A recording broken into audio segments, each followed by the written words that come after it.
Hello, it is a wet evening out here in the nation's capital. How is the weather at your end?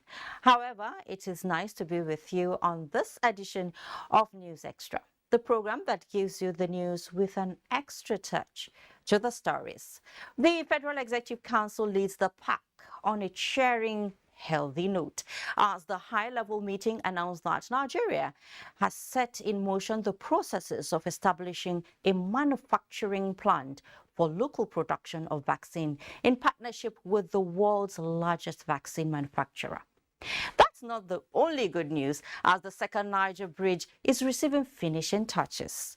In politics, we shine the spotlight on the fracas, or should I call it the brouhaha among politicians, their political parties, and other trending stories within the political space. Nigeria was very visible at the International Broadcast Convention held in Amsterdam. What are the hanging fruits? There's quite a chunk also on weather and climate as flood continues to ravage communities. It has been collapsed building too many, and I guess you can't wait to know the content, as Karen, the regulator of engineering practice in the country, reads the Riot Act on collapsed building. Find out also the latest partnership that Nigeria has gone into towards improving power supply in the country. The evil venture of human trafficking comes into focus as NYSC takes measures to enhance safety of core members amongst insecurity. Don't miss the interesting health-related stories, some of which you are bound to connect with. We have business and much more. These are just flavors, but I would rather not reveal more. So sit back for the full package. After all, the taste of the pudding is in the eating. I am Fatima Umar Buba, and this is News Extra. You're welcome. You can follow this news broadcast live on our website, nta.ng/live, and all our social media platforms displayed on your screens for updates. BioVaccine Nigeria Limited is to collaborate with Serum Institute of India, or the world's largest manufacturer of vaccines, in the establishment of vaccine manufacturing plant in Ota, Ogun State. When operational, the joint venture company is to supply 15% of the vaccines normally supplied by UNICEF to Nigeria. Minister of Health, Dr. Osage Hanire, told journalists that the approval was granted by the Federal Executive Council at its hybrid meeting this Wednesday. State House correspondent Adam Sambo reports on this and other resolutions of the Council. 4 memoranda from ministries, departments and agencies of the Nigerian government were considered and approved at the meeting presided over by President Muhammadu Buhari. The one from the Ministry of Health on the partnership between BioVaccine Nigeria and the Serum Institute of India is the first stage towards the indigenization of the production of routine vaccines in the country. You know, government has a joint venture agreement and formed a company that's called BioVaccine Nigeria Limited, which is to start producing vaccines domestically. Now, they have been sourcing for international partners who will join them and give them the technology transfer that they require. They settled with the Serum Institute of India, which will now be the technical partner to support them in setting up vaccine production plant in Nigeria. So who will buy? So government now has approved 15% of the vaccines that UNICEF normally supplies us for BioVaccine to supply through contract manufacturing with the Serum Institute of India. And with that beginning, Serum Institute of India will now be comfortable enough to come and join BioVaccine Nigeria in building their manufacturing plant here in Nigeria, in Ota. So that arrangement has now been approved. He said by 2028, the support Nigeria gets from Gavi on vaccine subsidies will expire, hence the resolve by government to support BioVaccine Nigeria, in which it has shares to become the domestic manufacturer of vaccines. The contract manufacturing that was approved today will be done in India for BioVaccine.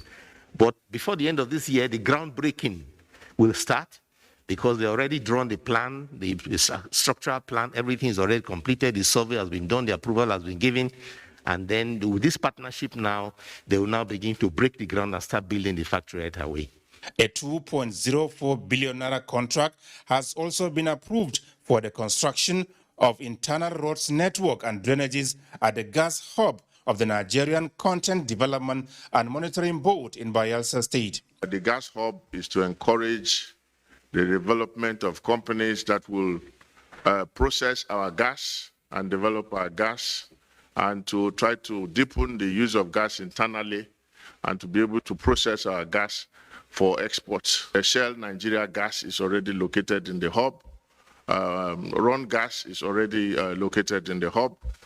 So these drainages and roads and the developments in that hub is expected to encourage more companies to come into that hub to be able to deepen our development of gas. This is in furtherance of our commitments to the decade of gas, which as declared by Mr. President from 2021 to 2030. The Minister of State for Petroleum Resources, Timothy Silva, used the forum to once again reassure Nigerians that the massive rehabilitation work on the nation's refineries is on course, emphasizing that the Port Harcourt refinery in particular will be fully functional by the end of this year. From the State House, Adamu, NTA News. Determined to extend the development of the nation's capital for sustainable future, the federal government has approved more than 28.1 billion for the provision of desired infrastructure at Wasa Affordable District. FCT Minister Mohammed Musa Bello announced this at a media briefing after the meeting of the Federal Executive Council. Again, State House correspondent Adamawa has the report. In today's council meeting, I presented a memo for the augmentation of the contract sum for the development of the Wasa Affordable District. The new Wasa district in the southern fringes of the FCT has a total land area of 367 hectares. It is one of the satellite towns being developed to further decongest the nation's city center. 35% of the project, designed to provide affordable mass housing to the working class in the FCT, has already been executed. The initial contract for that project was awarded in 2014 at the sum of 56 billion. But as time went by, and due to inflation and so many other factors, we had to vary the contract and the price to reflect current reality. We are going to have 2 waste treatment substations and then 2 electricity substations. So it's a whole comprehensive development of a district, and drainage, and of course a number of bridges.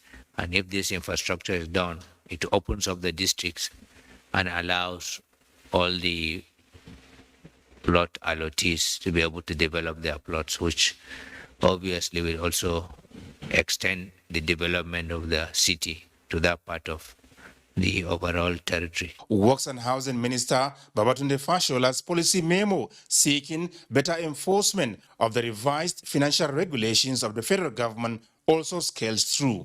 This is in respect of the valuation process for plants, equipment, land property, and machinery, as well as how they are disposed of when they reach the end of life. This policy memo is premised against the context of the Executive Order 11 that enthrones maintenance as a conscious government policy to help government manage its expenditure in the face of revenue challenges on certain items of governance on which government can spend less if, as a result of policy, government takes certain action. For example, if you slow down the depreciation policy on vehicles, for example, your replacement rate is slowed down as well. Consequently, various policy recommendations proposed by the ministry have been approved, including the reversal of the sale of some properties in Lagos by the NDLEA. The properties, a 4-bedroom apartment and 5-bedroom bungalow, proceeds of drugs crime, were sold at 2 and 5 million naira respectively in 2001. With this approval, the buyers are expected to consummate their transactions at the rate applicable during that period, which were 18 and 20 million naira respectively. From the State House, Adamu Sambu, NTA News. Let's talk more on infrastructure now. With finishing touches left for the second Niger Bridge to be put to use, amazement follows the pace of delivery of the project. But Abdullahi Mohammed reports that the project fits the circumstance of an abandoned child whose foster parents made good the promises made. The idea of building a bridge across the Niger was a child of necessity abandoned. Few years after its adoption, it lies majestically beyond the banks and above the water levels of the river Niger. The rhetorics of the promises of its parent who left it to the vultures will surely be written on the pages of history. But in gold will writers of history pen the story of its foster parent. A ride across the bridge for a storyteller like me goes beyond what I call eyeball to eyeball with top-notch bridge and road construction engineering. But amazing is what the cameras took to the skies, and there were shots that clearly set out the real function of the bridge. For many, it's about a drive across, but I saw it as the concrete of unity. In the eyes of the engineers who crafted every inch of the bridge and its access roads, it's about an innovation that makes transportation easy. The interchange is strategically located at Obosita, and that is where vehicles can do U-turn, as in to change from one side of the carriageway to the other by interchanging the direction of travel. Then traffic coming from Upper Iweka on the Onitsha side can use the second Niger Bridge through the interchange to go and connect Asaba, Benin, Lagos highway. Now the works on the bridge are done and dusted. Finishing touches being carried out on the access roads from both ends of the bridge, with soothing words for the hundreds of Nigerians traveling to and from the east for Christmas. By the grace of God, we are working with time to make sure that our brothers and sisters that will be traveling for the Xmas celebration can use the second Niger Bridge. Those who saw tomorrow are already making huge investment in property development, taking advantage of the access roads, enthusiastic, just as the indigents are, of the development. Second Niger Bridge will now discongest the other bridge. We are happy because we are suffering on that area.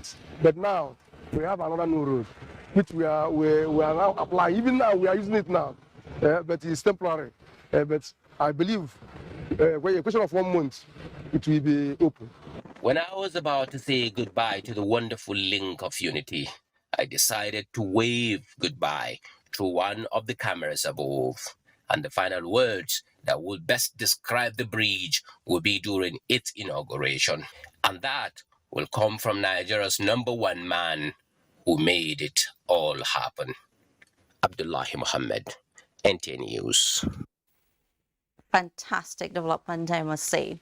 It's another story. The House of Representatives wants revenue-generating agencies of government to borrow a leaf from the Joint Admissions and Matriculation Board, JAM, by being innovative and efficient in revenue generation and remittance. This demand came when the House Committee on Finance engaged the management of JAM on the board's soaring revenue profile in recent times. National Assembly correspondent Lami Ali reports. It is the turn of the Joint Admissions and Matriculation Board at the MTEF public hearing at the House of Representatives. The registrar informed the committee that despite the downward review of registration charges from 5,000 naira to 3,500 naira, the board has not wavered on remittance to the Consolidated Revenue Fund. Education is a social service, and we also felt that yes, we are not revenue-using center, but we are also not revenue-wasting center. So that explains why we are returning whatever belongs to the federal government, whatever is the surplus to the government.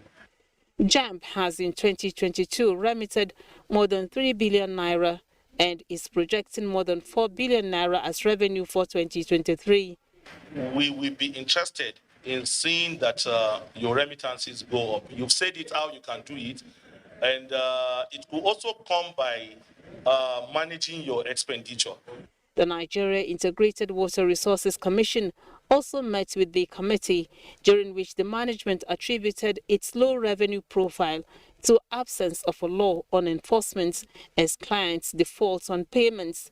In another development, the Speaker, House of Representatives, Femi Gbajabiamila, says President Muhammadu Buhari is likely to present the 2023 budget proposal to the National Assembly. I'm hoping that the budget will be presented latest by first week of October. He stated this while inspecting ongoing renovation of key areas within the National Assembly complex. The ongoing renovation is expected to be completed by August 2023 for use by lawmakers in the 10th Assembly. Meanwhile, plenary proceedings will be held in Committee Room 028 upon reconvening next week after the annual recess. From the National Assembly, Lami Ali, NTA News. To political matters now, ahead of the much anticipated 2023 general elections, the Independent National Electoral Commission and members of civil society organizations have converged on Lagos to evaluate and prepare for the successful conduct of the polls with a review of the Ekiti and Osun states off-cycle governorship elections. Ruth Ario-Samuel reports that INEC chairman Professor Mahmoud Yakubu is optimistic that the general elections will be successful. Sustainable Development Goal 16 harps on the need for peace, justice, and strong institution, thereby making inclusive, transparent, and credible electoral process an imperative for peaceful and cohesive societies.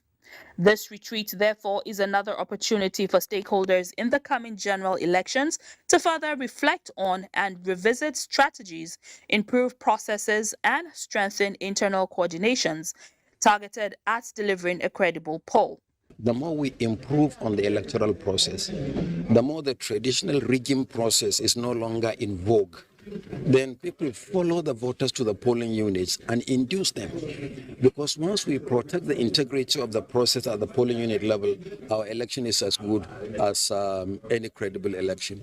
An election conducted according to internationally accepted standards is an important indication of the health of a country's democracy.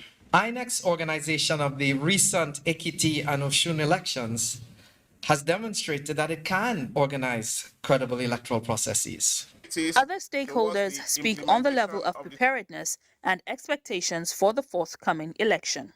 Timely production of permanent voter cards to enable registered voters across the country to collect their cards will be helpful in our preparation for 2023 general election. The hostile political environment you all face, the really gargantuan logistics, the PVC collection, the new polling units, the security situation are just a few of these challenges you have to deal with. Where you have elections in 176,800 polling units, you definitely need a high sense of responsibility, due diligence, professionalism, and integrity to manage the elections. Among several other agenda, the retreat stressed the need for the Commission to commence rigorous training for both permanent and ad hoc staff. It is hoped that this retreat allows for productive engagement that contributes to the organization and hitch-free conduct of the elections in such a way that key political actors and the electorate can have full confidence in both the process and its outcomes. In Lagos, Ruth Ario-Samuel, NTA News. In the meantime, leaders and party members of People's Democratic Party from across the West region converged on Ibadan, the Oyo state capital, to address various issues within the party. Kayode Oladoshu reports that the gathering was an avenue for the presidential candidate of the party, Atiku Abubakar, to reaffirm his commitment to unifying the party to achieve success. Holding the brief for the chairman of the party, the national vice chairman, Ambassador Umar called on party stakeholders to tolerate one another and embrace common agenda of People's Democratic Party. We are in a trying moment. We have a father of this party who has enlightened. Noting that the unity of the party is paramount at the moment, Oyo State Governor Seyi Makinde made it known that it's high time the party reshuffled its current national executive members.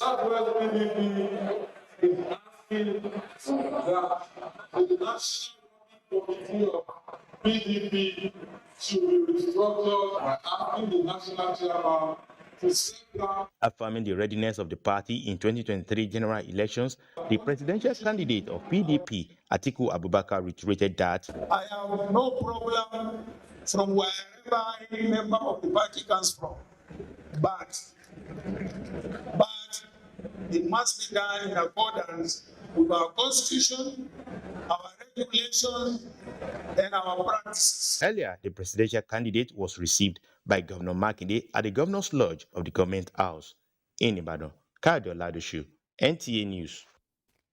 The target of the 2023 election is to produce quality women representation at all levels. Hence, the concerted efforts to rally round their ambition. Stakeholders at a strategic meeting acknowledged the role of All Progressives Congress aimed at encouraging women participation in the pre-election processes. Salihu Gwanara reports. Even though women's participation in Nigeria's political space is decreasing, stakeholders here say these should not be allowed to discourage their participation in politics. Instead, it should be seen as a challenge to motivate the women to be outstanding when given opportunity to serve. This forum provides opportunity for women politicians of APC extraction to share experiences. And there are a lot of women doing a lot of things and doing very well in politics now. And I believe that, if we have the opportunity to mentor some of them, we'll do that. We are there to advise them, we are there to work with them, and to hold their hands also and make sure that they succeed. Here, when preparedness meets opportunity, you hear people saying that there is result. It's that preparedness we're working on right now. And as we build the capacity of APC female candidates to walk into the election, we are sure that we are coming out victorious. So I'm very happy for this workshop because it's been very helpful to help us as candidates to know where we have loopholes we can fill and where we can do better. We all know that the 35% affirmative action has not been fully implemented. And with people like us in office, we believe that we can uplift other younger women. It was a collective decision here that women have much more to offer in Nigeria's democratic processes. In Abuja, Salihu Gwanara, NTA News. Away from political news now, the 2022 International Broadcast Convention may have come and gone, but the memories and opportunities it has accorded Nigeria will be a game changer for the country in the broadcast industry. Information and Culture Minister Lai Mohammed revealed this in an interview with Anthony Farson. The International Broadcast Convention, commonly known with its initials as IBC, is an annual trade show held in September at the Rai Exhibition and Conference Center in Amsterdam. As a face-to-face show, more than 37,000 people attended from over 170 countries, all to see the over 1,000 exhibitors showcasing innovation and cutting-edge technology. Nigeria was present with Information and Culture Minister Lai Mohammed leading the way. Africa's largest television network, the NTA, had its top management team on ground with the minister. The NTA team was led by the Acting Director General Abdulhamid Dembos, ACON Registrar, and the Director General of Federal Radio Corporation of Nigeria were all present. The minister had engagements with a handful of exhibitors and manufacturers. This particular IBC Congress of significance to us in Nigeria because we are here because we recognize the fact that the country is brimming over with talented youth. The total global revenue from the industry is about 2.3 trillion. How do we ensure that Nigeria and Nigerian youth in particular are empowered and they take a fair size and take advantage of this industry, especially given the fact that we have so many talented youths. With a clear focus of what the mission is, what will the engagements translate to? We are nearing getting a solution to crashing the price of the components of digital switchover that will enable us to make available VSO facility to millions of Nigerians. Another area of interest the minister expressed satisfaction over is on how to track and monitor adverts. We have a lot of advertisements that have been exposed, but the federal government is unable to really make enough revenue because some of these advertisements are not authorized, they are not vetted, and because they are not authorized, the federal government loses money. Between me and the RG, we believe that up to about 40% revenue is being lost. So with this technology, we will be able to block that leakage. But more importantly also is that this technology can also be made available to NTA and to FRCN, able to do internal auditing of the number of the revenue that should come through advertisement. It is great to feel and hear the buzz of IBC. Anthony Forson, NTA News. Thank you, Anthony. President Muhammadu Buhari felicitates with Najim Jimo, fellow of the Nigerian Guild of Editors, as he turns 70.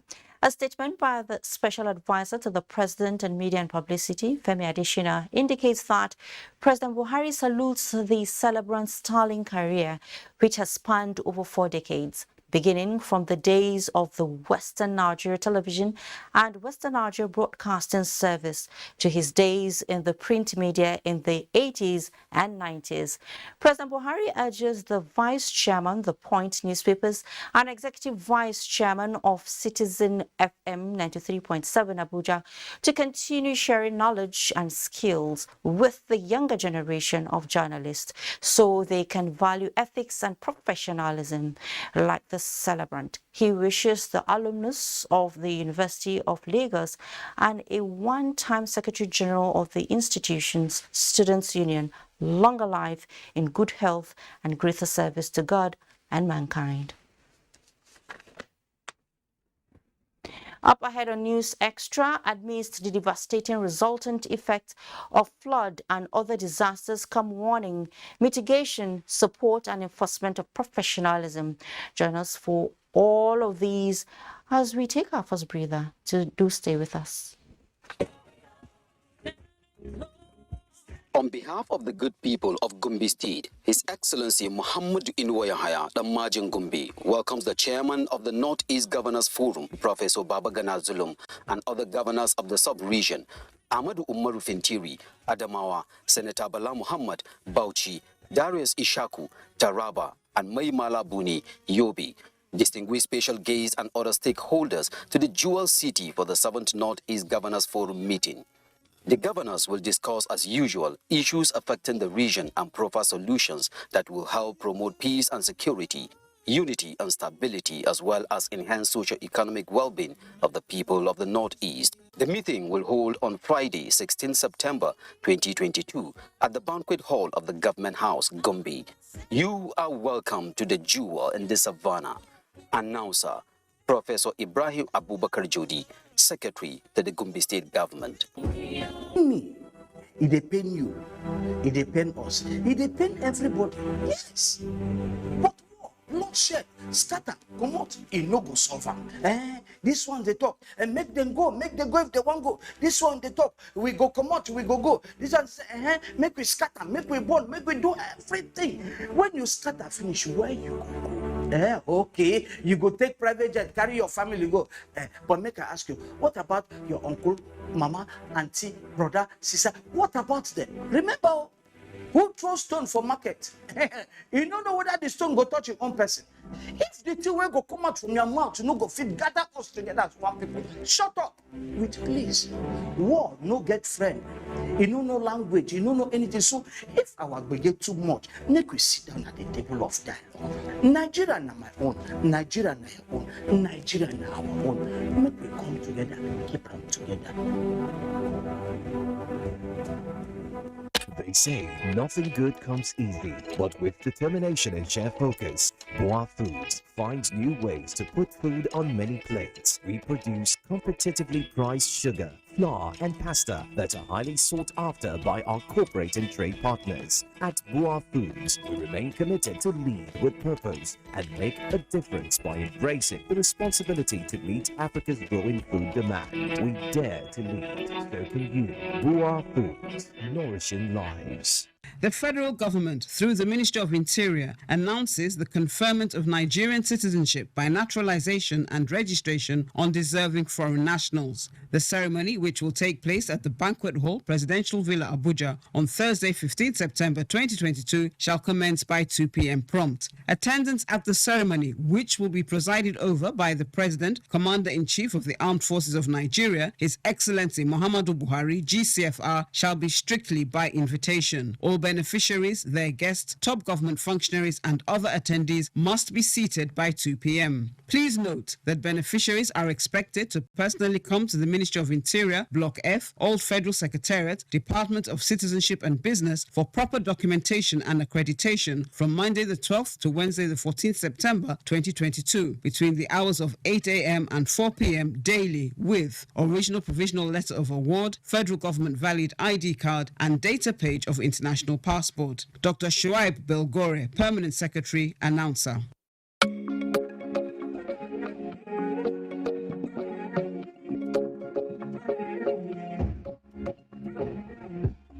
Fighter from Niger, 60 years of comfort. Quality is fighter Quality is fighter for sure. It's fighter. Thank you for all the joy, memories of comfort. Vitafoam is proudly Nigerian and constantly support Nigerians with consistent quality products for comfort and well-being. With Vitafoam, you don't just sleep. We give you the comfort that gets you recharged. Vitafoam, the fine art of living.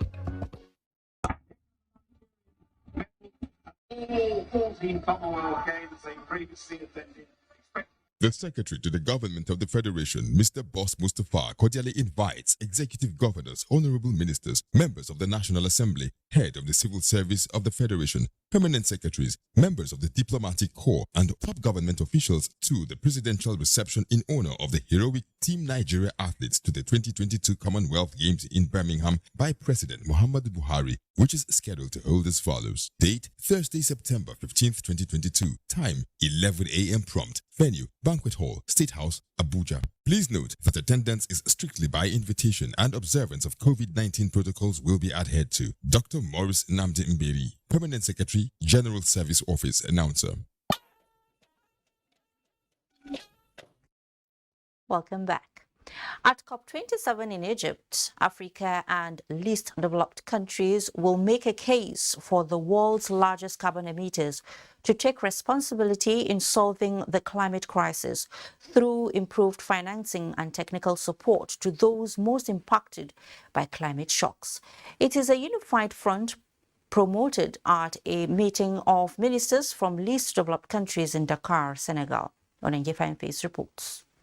When you go to the bank to access loan, you are made to fill some forms, go through some technicalities before the funds are made available to you. Climate financing for countries on the African continent and other least developed countries is similar. The technicalities are cumbersome. And going to COP27, This meeting of ministers from the least developed countries is making a case for the processes to be made less cumbersome for countries that need them. The financial mechanism institutions, I'm talking about the Green Climate Fund, the Global Environment Facility, the Adaptation Fund, and many other partners are strongly behind support to the LDCs. Unless there are immediate, strong, rapid, large-scale reduction in greenhouse gas emissions, limiting global warming to 1.5 will be beyond reach.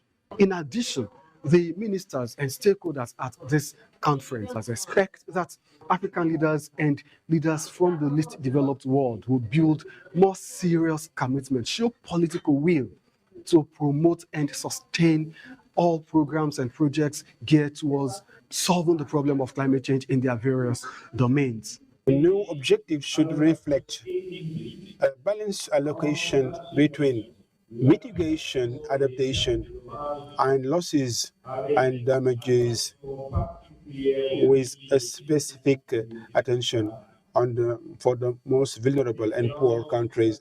It is important that we urge developed countries, particularly the G20, to take leadership and remain committed to 45% emissions reductions by 2030. They expect that those that are responsible for the emissions will also take up the responsibility to provide the needed funds to build the capacity of African countries and least developed countries to adapt to climate shocks and impacts. From Dakar, Senegal, Onengie Fineface, NTA News.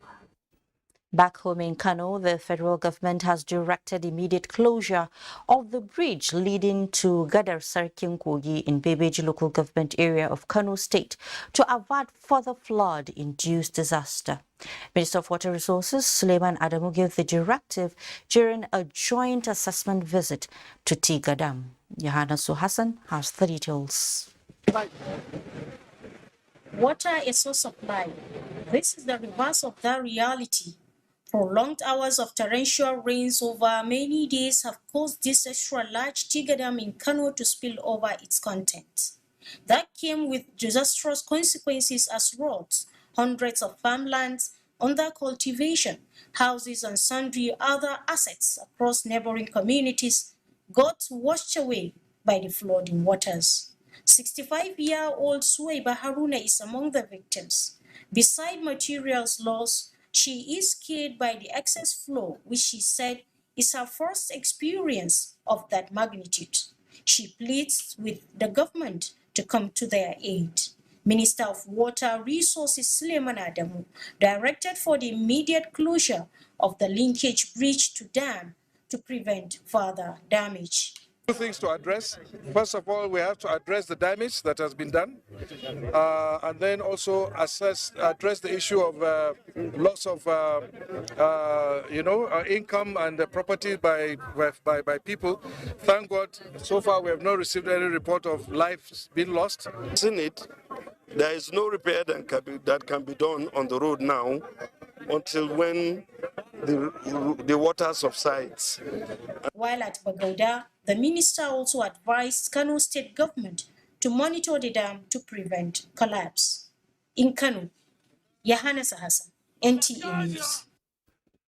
And as flood devastation continues to ravage communities across the country, the National Emergency Management Agency, NEMA, is strategizing to reduce the risk of the hazards in order to save more lives and property.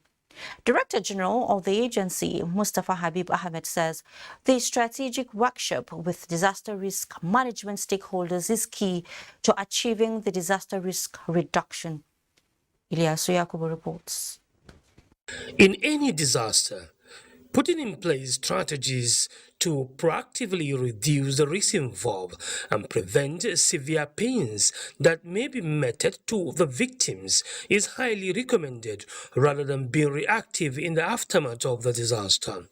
That is why the National Emergency Management Agency, NEMA, has been promoting the Disaster Risk Reduction Syndrome to minimize the risks of the devastation.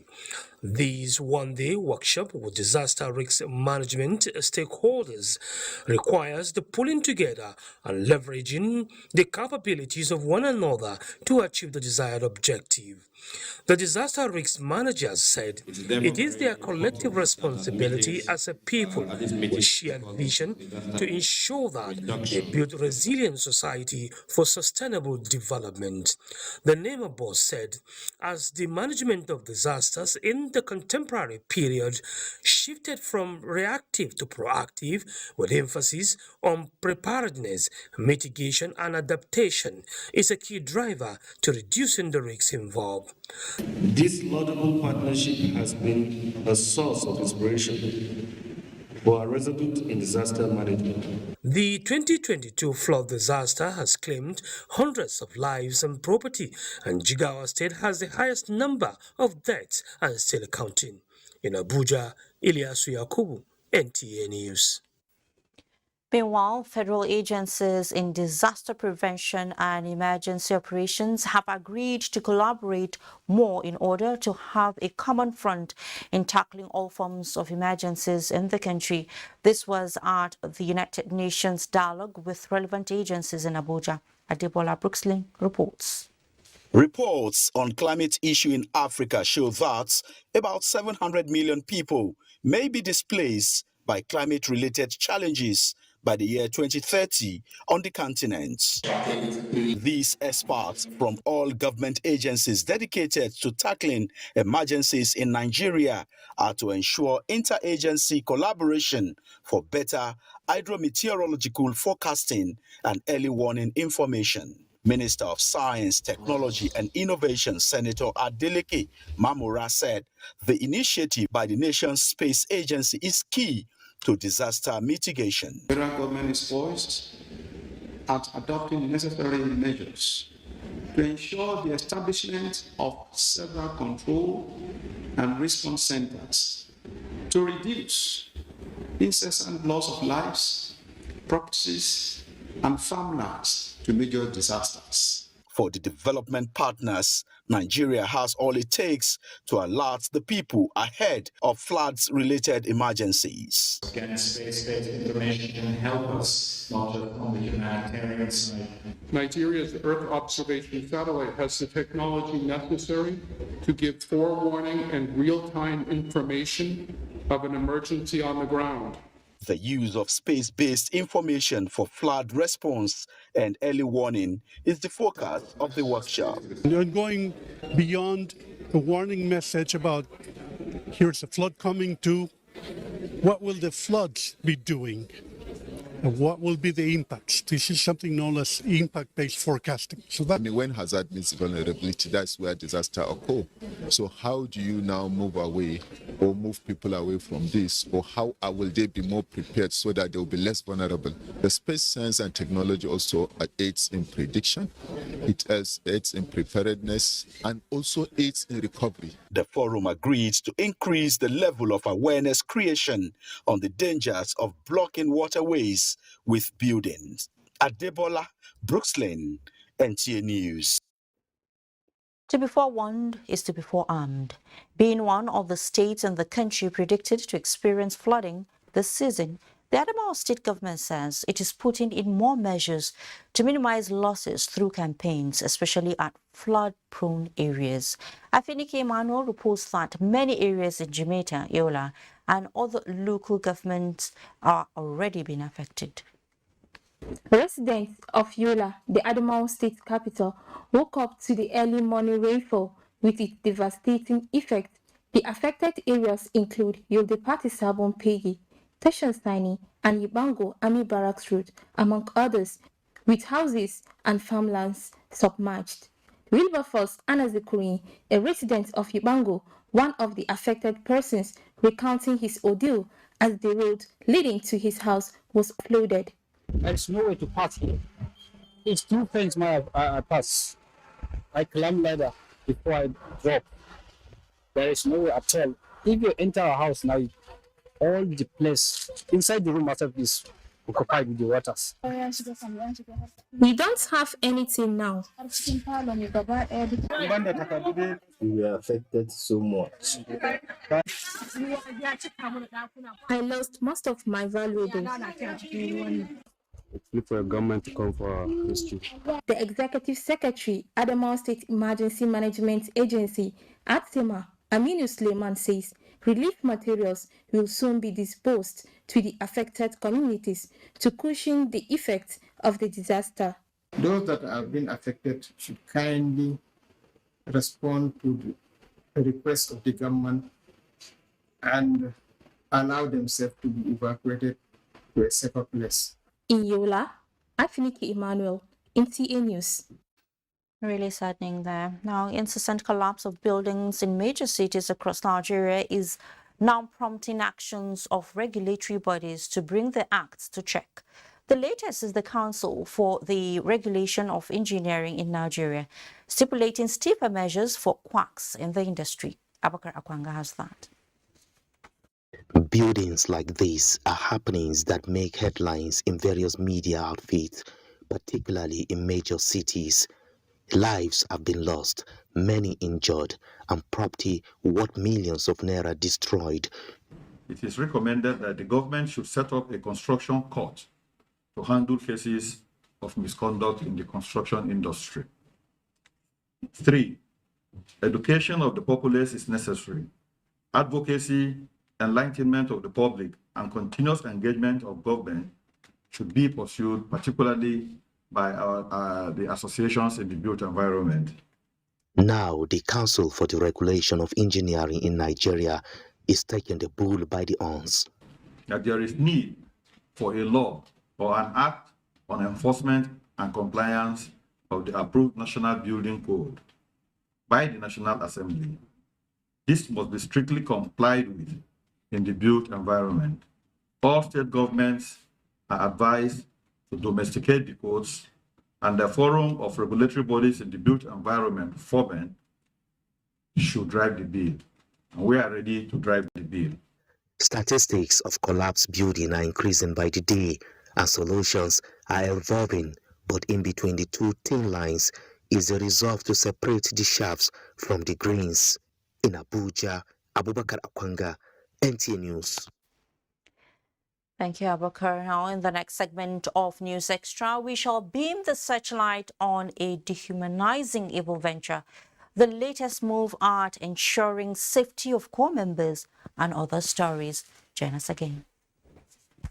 Are you a fresh university graduate? Are you an NYSC member? Do you seek to become an entrepreneur? The Organization of Youth in International Trade and Commerce, OYITC, in partnership with NTA TVE and Afro Agric Expo LLC, presents a one-day workshop tagged Wealth from Non-Oil Export. Date 22nd of September 2022. Time 10 a.m. No African time. Venue NEF Conference Hall, 2nd floor, Block D, Federal Ministry of Industry and Trade, Old Secretariat, Area 1, Abuja. Guest speakers, Mrs. Chiwe Osuji, Chief Legal Officer, NTA TVE, Barrister Vera Ndanusa, President, National Association of Women Entrepreneurs, Dr. Chus Ngaha, Director, Corporate Services Department of RMRDC, and Mr. Chinedu Amadi, President, OYITC. For more details, please call Nafisa on 08033310922, Ifani on 0906-454-5266, Angoleka on 0805-352-0874. OYITC, empowering the Nigerian youth and women.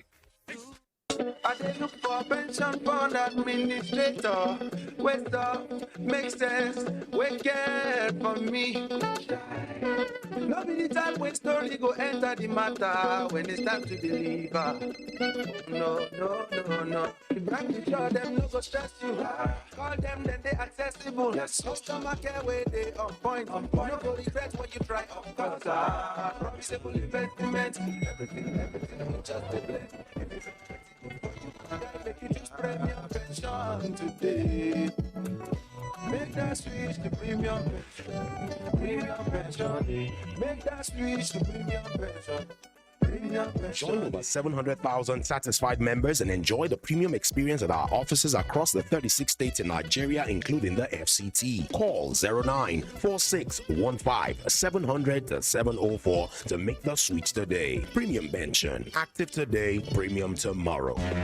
A very good day to you viewers. You are welcome. This is, of course, the Coca-Cola Believe and Win promo. The official draws, our first draw happening. I am Felicitation James Akinshola, and with me to do justice to what we're doing today is the one and only Timini Egbuson. How are you doing, bro? Thank you so much, bro.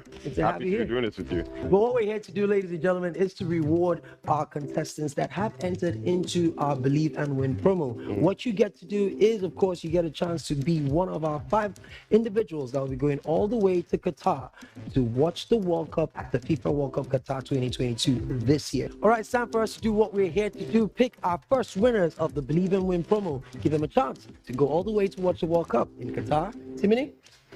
Ladies and gentlemen, this is the moment you have been waiting for. Let's roll. User of the number 0703298. That is definitely our first winner. Just to confirm that this is actually real, we're going to call this number right now. Hello? My name is Folajimi Oluwasegun James Akinshola. I'm representing Coca-Cola Nigeria Limited. Good, all right. Do you like to know what you have won? I don't know. Yes, I want to know, sir. You are going to watch the World Cup in Qatar, all expense paid by Coca-Cola, free of charge. Oh, my God. Thank you very much, sir. He believed all the way from Maiduguri, Borno State, and he's a winner today. Congratulations to you. But remember, you can also enter into the Believe and Win promo by way of purchasing your Coca-Cola products. Remember, I said it before, Coke, Fanta, Sprite, or even Schweppes. Pet, or you get the bottle. White cover, look under it, send the code, and you stand a chance to win. Promo started August 8th. And it's going all the way till October 31st. So remember, guys, all you need to do is believe and win because it actually fit you.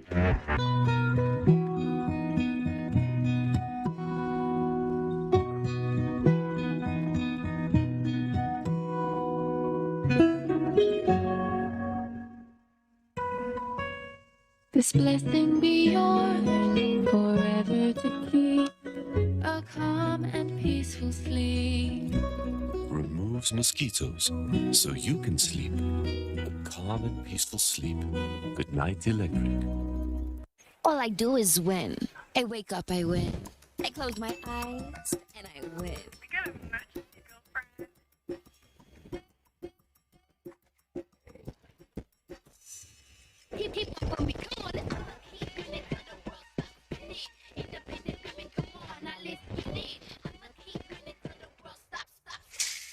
Wow, you look great. Did you just bring it out? Darling Superstar, great that takes the lawn fresh no matter what.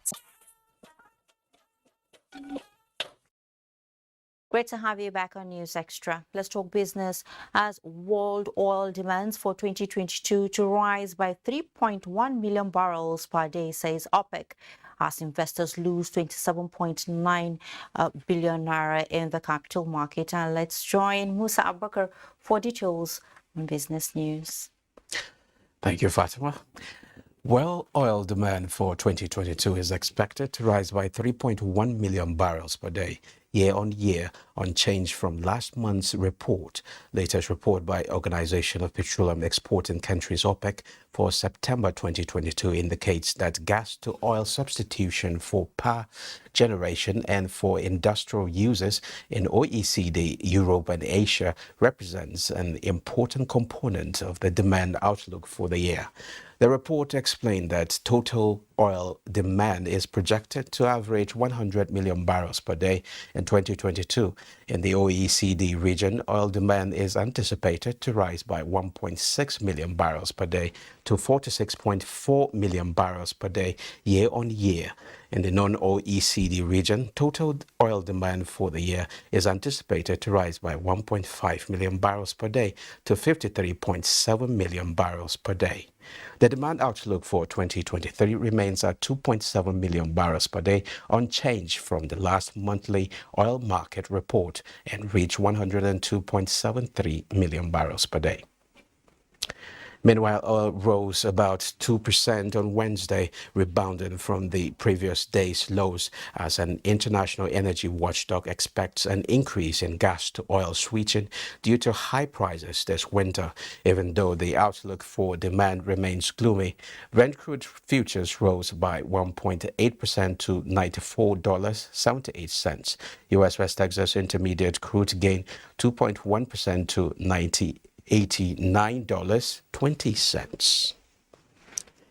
The equities market closed on a negative note in midweek trade. At the end of today's trading session, the NGX all-share index depreciated to 49,575.93 points after closing flat the previous session.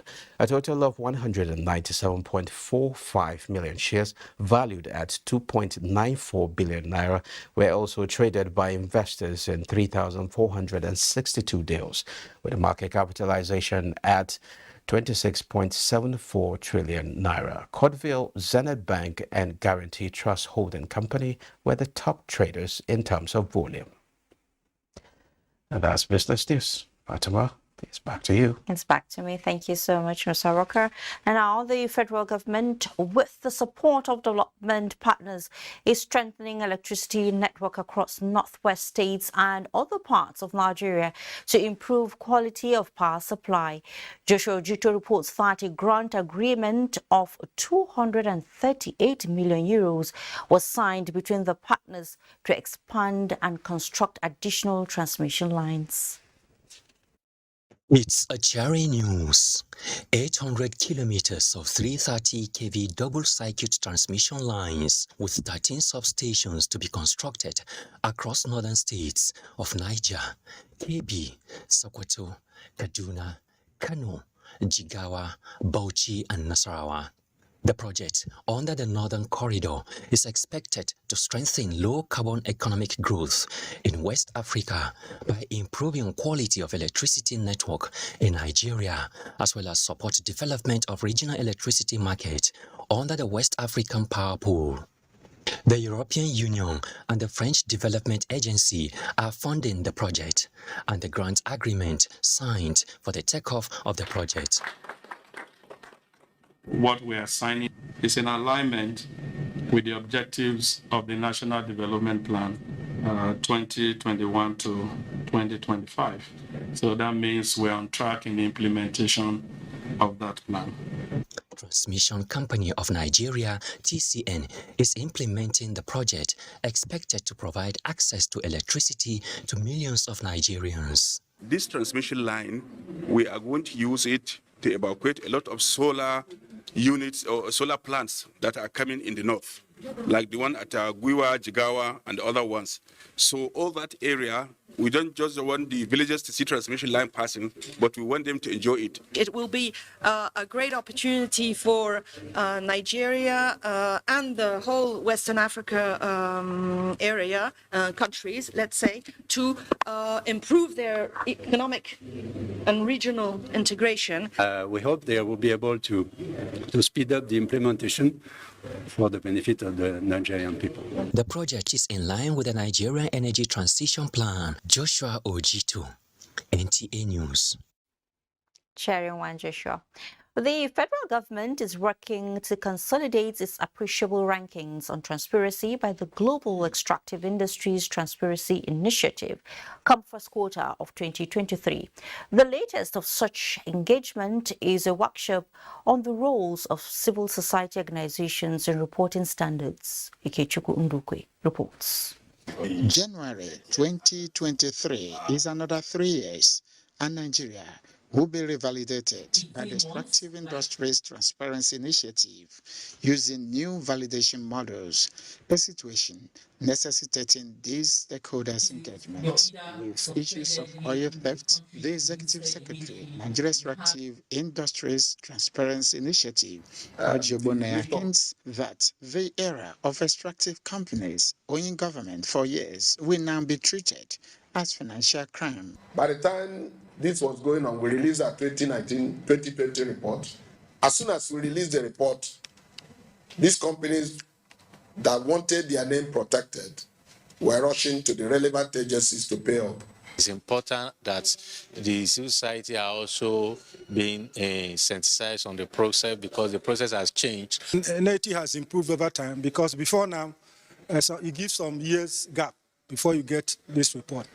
Government, civil societies, and companies are the major stakeholders whose reports on transparency, stakeholders' engagement, outcome, and impact would determine the success or otherwise of the 2023 validation exercise. Ikechukundukwe, NTA News. Now, remember the story of a so-called Reverend Sister Maureen Wichongu and child trafficking in Rivers State? Update is that she has been arraigned in Port Harcourt and the magistrate court has adjourned the case till 10th of October.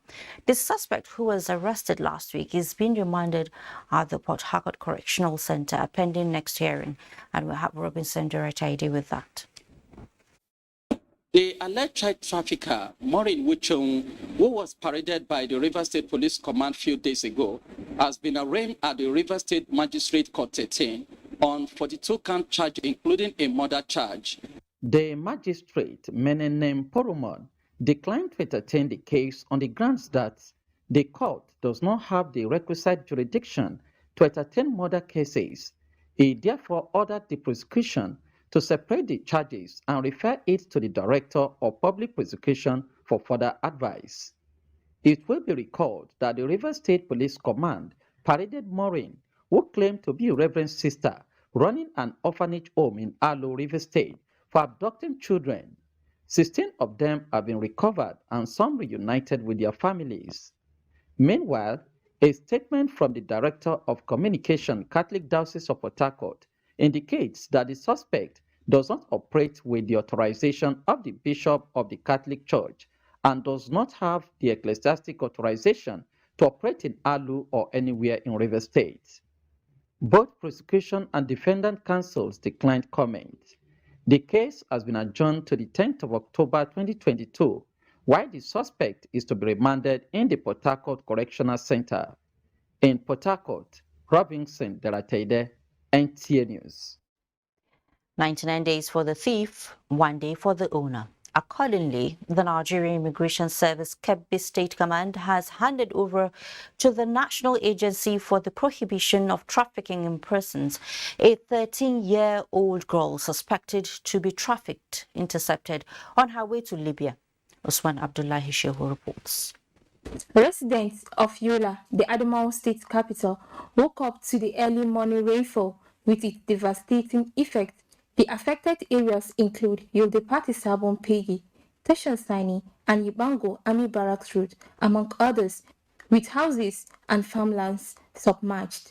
Wilberforce Anazekuri, a resident of Yibango, one of the affected persons, recounting his ordeal as the road leading to his house was flooded.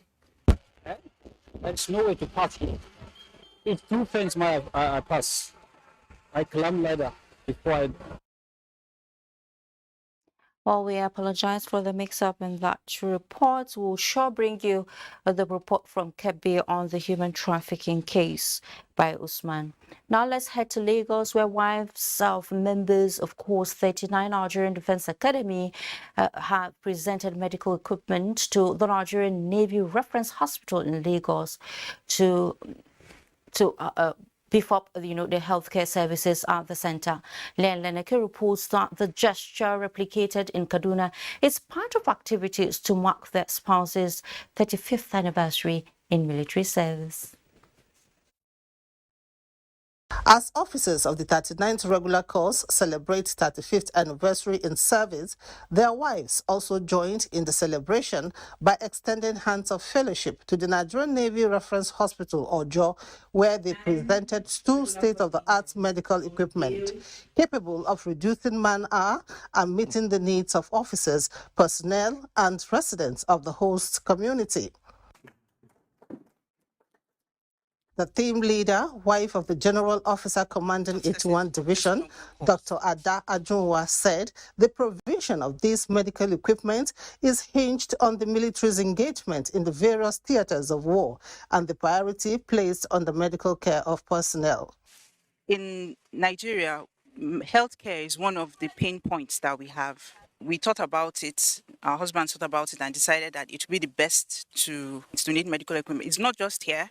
We also have medical equipment donated at Kaduna as well. With this gesture, the leadership of the Nigerian Navy Reference Hospital, OJO, is optimistic that the management of the increased number of pregnant women and bipolar issues will be handled seamlessly. The ATM machine, which is going to help us to minimize blood loss during surgery.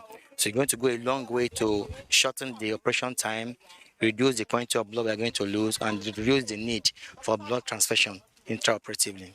The donation of these medical equipment to the Nigerian Navy Imaging Center will further boost the healthcare needs of personnel and humanity in general.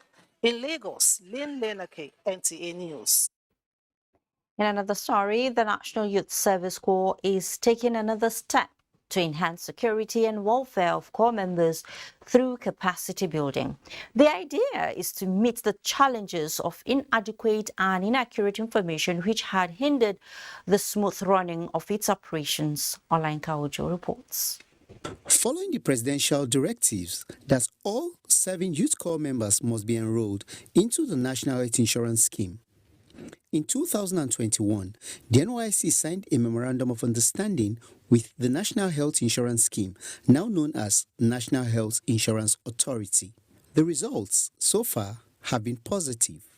When I was ill, I first of all went to one lab to run a test, so they said it was around 15,000-20,000. So a friend of mine then asked me that since we have NHIS, why don't I use it?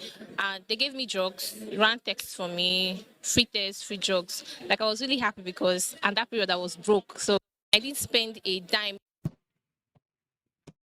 Now, equipping the scheme's core welfare and health services schedule officers with techniques for effective handling of core members' health, general safety to ensure uniformity of approach by field officers is necessary.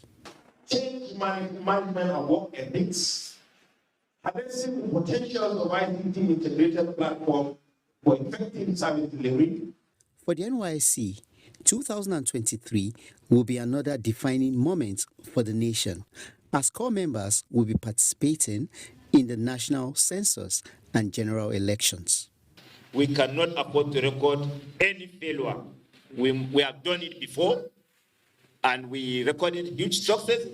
Surely, again, we will record the same success that we have achieved in the past. The expected outcome of the workshop will make the core welfare schedule officers service the scheme better. Olayinka Ojo, NTA News. When News Extra returns from this next break that beckons, health-related stories hold sway. I guess you are as interested in knowing how mental health disorders play out amongst women. You'll hang in there for details and more still to come your way in just a moment. Good morning, Nigeria. Year after year, they have been informed, educated, and entertained us when you needed information, knowledge, or an escape. Generation to generation, the Nigerian broadcasting industry has worked tirelessly to serve you. And now, this service will finally be recognized. Right?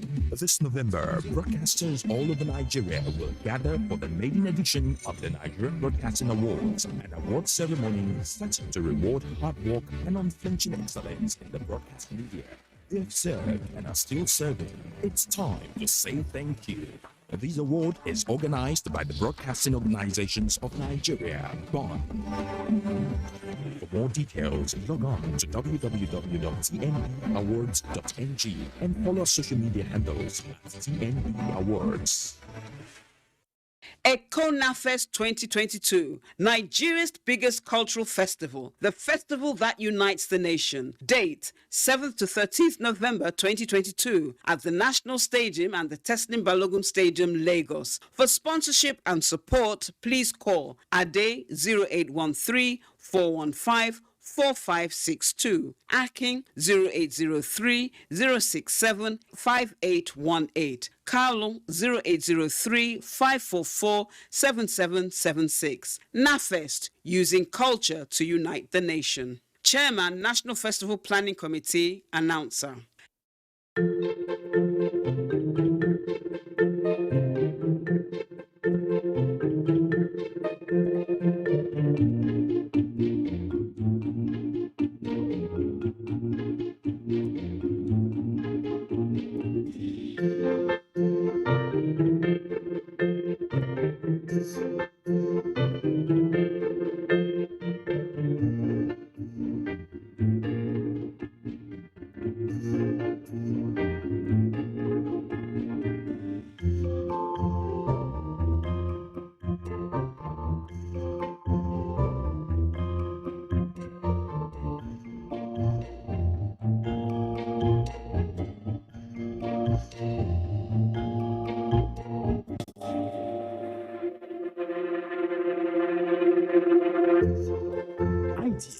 Developing the nation's human resource.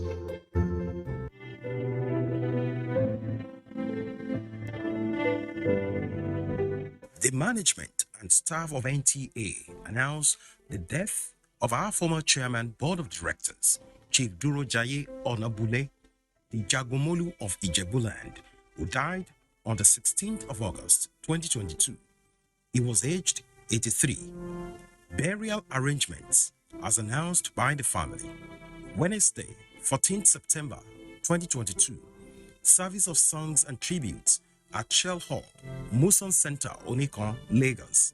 Time, 4:30 p.m. Thursday, 15th September 2022, Christian wake at Grand Inn and Suites Hotel, 3, Gateway Stadium Road, GRA, Ijebu-Ode, Ogun State. Time, 4:30 p.m.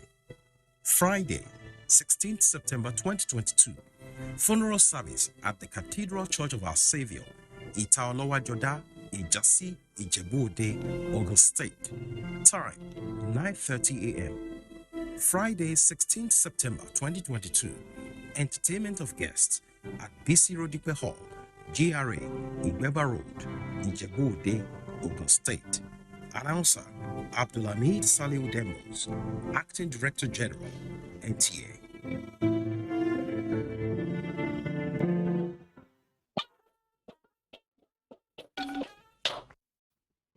Thanks for staying. Cyber technology, information sharing, and surveillance are set to be key in the fight against drug abuse and trafficking in Nigeria. These were the submissions of research persons and participants at the Enlightenment of Commercial Tricycle and Motorcycle Owners and Riders Association in Lafia, Nasarawa State. Abari Solomon has the report. The Enlightenment Program is the brainchild of West African Action Network on Small Arms in collaboration with the National Commercial Tricycle and Motorcycle Owners and Riders Association, initiated to reduce the impact of drug abuse in the state and the country. Lead speaker at the event expressed dismay with the prevalence of drug abuse in the country and attributed the alarming rate of criminal activities across the nation to the use of illicit substances. Drug abuse and illicit drug trafficking, no doubt, has social consequences in relating to family, community, health, education. As a broadcast organization, NTA will continue to support this kind of intervention, this kind of drive, until we make Nigeria a drug-free society. They acknowledged the giant strides of National Drug Law Enforcement Agency in curbing the menace of illicit drugs in the country and advocate stiff punishment to culprits. The theme of the program is integrating digital and border security in the war against drug abuse in Nigeria. In Lafia, Abari Solomon, NTA News. The new United Nations General Assembly President has called for solutions through solidarity sustainability and science. The president at the opening session of the 77th Assembly vowed to stand firm on the principles of the UN Charter, which brought member states together 77 years ago and still holds them together. And Adamawa Brooklyn Sunday reports. United Nations General Assembly President Chaba Korosi said mutual efforts, tolerance, networking and effective multilateralism are key to addressing the most pressing challenges. Responding to humanity's most pressing challenges demands that we work together and that we reinvigorate inclusive, networked and effective multilateralism and focus on that what unites us. It is our mission to come together when there are disagreements and to build bridges when there are deep divides. UN Secretary General Antonio Guterres, in his remarks, called for solidarity among member states. Addressing common challenges will require continued solidarity as we demonstrate the great promise and potential of this organization. The United Nations is the home of cooperation, and the General Assembly is the life within that home. I, Chaba Korosi, solemnly declare that I shall truthfully perform my duties. Korosi was sworn in at the closing of the 76th session of the General Assembly. Despite the difficulties and the difficult times we have endured, you have celebrated many occasions over the past year. We celebrated unity, camaraderie, and hope together as a family. Apart from the general debates, the week will also see a high-level meeting to mark the 30th anniversary of the adoption of the Declaration on the Rights of Persons and a high-level meeting to commemorate and promote the International Day for the Total Elimination of Nuclear Weapons on September 26. Adebola Brooksland, NTA News. Time to take our last break, after which we shall take you to the sporting arena. Don't go away.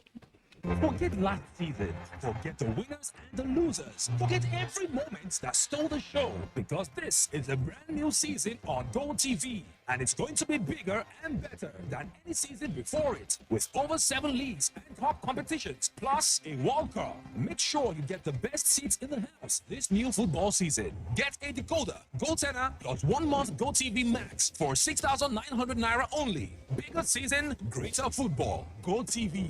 Love it. Oh boy, this one where your eye red. You carry machete, you see carry gun. Wetin you want take and do, sef? After they para like this, I don't vex. Oh boy, calm down down now. Like this, see like this, I dey go scatter those businesses. You know, say they take scatter our people businesses, You don't see see, and they go there, as they go like, and they go show them better craze. They never see anything. If you destroy their own for here, and they destroy your people own for that side, especially that your brother where they send you money, that way don't block, oh. How you go take survive? See, this way talk not true. But I see the vex. Boy, calm down. Make we embrace peace. We peace and unity. Everybody. My people, make we gum body with peace and unity. Make we learn to live as brothers and sisters, so that we country go feel move go permanent sides. This message now from the Federal Ministry of Information and Culture. To every politician, as the campaigns gain momentum and passions begin to rise, remember, the errors of your opponent do not make you a success. Do not run down your opponent and inflame passions to violence between and among your supporters. What counts is what you plan to do for the electorate and how you intend to relieve the sufferings and bring succor. Nigeria is in dire need of patriotic leaders at all levels, leaders who will make national development their priority. Concentrate on telling the electorate what you intend to do when you get into office. Focus on making your vision clear to the electorate. Don't engage in verbal abuses, fake news, or speeches. Keep dealing with issues that will bring progress. You win the hearts and minds of the people by being above board. by being civil, patriotic, and showing empathy. Let's join hands to make the 2023 elections peaceful. A message from the National Orientation Agency.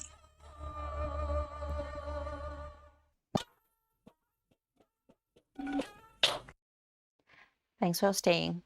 Football pitches are known to be major determinants in the performance of players and aesthetics value in the game of football. Against this backdrop, sports correspondent Austin Edemodu examines how the availability and proper maintenance of football turfs can promote the quality of professional football league and other grassroots tournaments in Nigeria. For many, it is a reminiscent experience once playing on a rough football pitch with its attendant setbacks and injuries.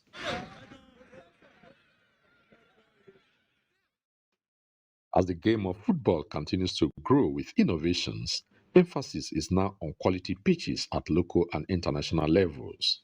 Therefore, the introduction of diesel Grandmaster and synthetic football turfs have added a whole new entertaining experience and enterprise in the game of football. A lush field also brings a lot for players to maneuver and brings out their best in terms of their skill and also in terms of their artistry. However, Nigeria, as a rich footballing nation, seems to be deficient in quality pitches in the leagues, as highlighted by a former national youth team coach, John Obo. The development of our players is 99% being reduced because of bad pitches. One thing is to have the desired pitch, another is proper maintenance culture, which is difficult with natural football grass. See this one, is the bad wheat. So we are removing it so that the good wheat, the good grass can gain space to grow very well. Nonetheless, there are encouraging signs that routine maintenance as these are being carried out by groundsmen or even women in some national facilities, which needs to be sustained. Interestingly, the Chief Executive Officer of the Nigerian Professional Football League, David Sinowumi, says measures are in place to ensure that the best playing turfs are put together in the upcoming season by the Nigerian club sides. Inspectors will be going out to really look at the pitches and to make sure that their playing infrastructure is in place and it is up to the standard that the league will require for you to be able to participate in the next season. Good pitches is one of the things that makes a player play well. No doubt, quality pitches and more of those facilities across the country should be the priority of football authorities to inspire greater performance and attract international hosting rights. In Abuja, I'm Austin Edemodu, NTA News. Let's head to Lagos now, where the outpour of emotions and tributes reflecting the sacrifice, philanthropic gesture and patriotism demonstrated by the immediate past chairman, board of directors of the NTA, Chief Duro Onabule, rendered the atmosphere in Lagos at an evening to mark the commencement of his journey to eternity. Michael Olale reports.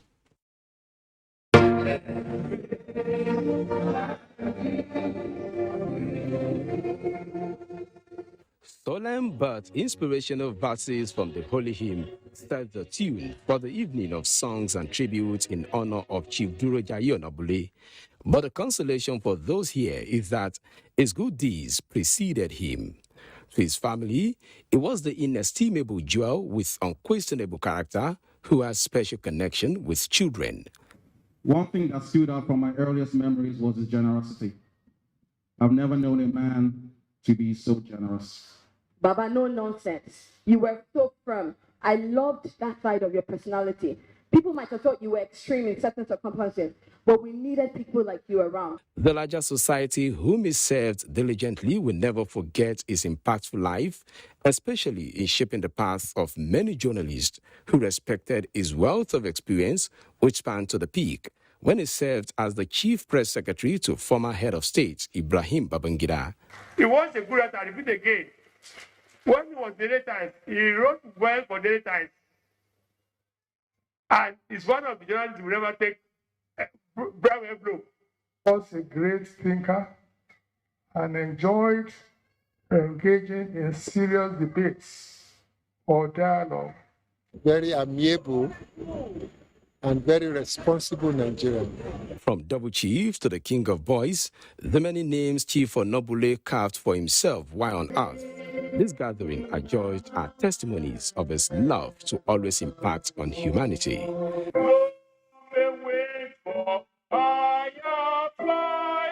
The Old Grammarian Society, an alumni of the CMS Grammar School, delivered this rendition in his honor.